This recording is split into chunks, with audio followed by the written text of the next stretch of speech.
45p rate, a distraction on what was a very, very strong set of measures. And with the Prime Minister decided not to proceed with the abolition of the rate.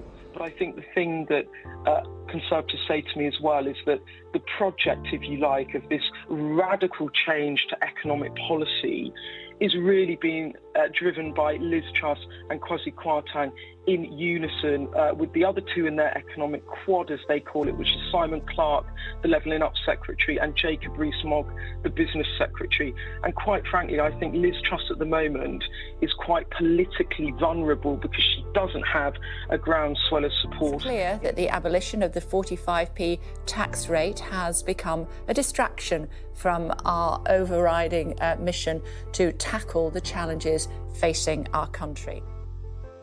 Was going to dominate conference. Even last night, when I was talking to ministers, to government figures, they were saying, well, look, we can delay the vote.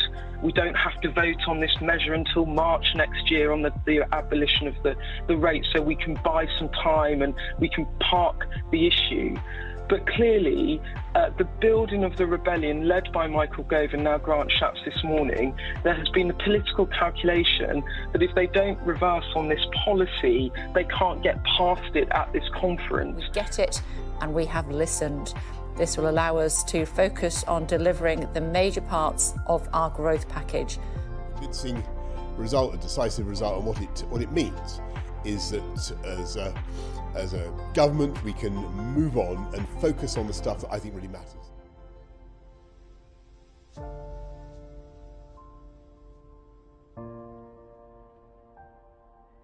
She's recognised, as we all do in politics, that if you bite off just that little bit more than you can chew, then the right thing to do is to extract the gobstopper, as it were, and then to get on with the job. The mood here isn't great, and the trouble is that Margaret Thatcher famously said in 1980 at this conference, U-turn if you want to, this lady's not for turning. The whole point about Liz Truss's shtick is that she's meant to be the heir to Thatcher, someone who doesn't care about negative publicity, who's going to stick with her economic plan come what may. I do stand by the package we announced, and I stand by the fact that we announced it quickly because we had to act. But I do accept we should have laid the ground better. I do accept that. You accept you should and have laid the ground better. I have learnt from that. I have learnt from that, and I will make sure that in future we do a better job of laying. You're just going to lose your house because of interest rates going up. You might also lose your jobs. The Labour Party are economically incompetent. But if you're U-turning and you're not the lady who stands for her own ideas and stands up for herself, then what do you stand for? And that's the biggest problem here.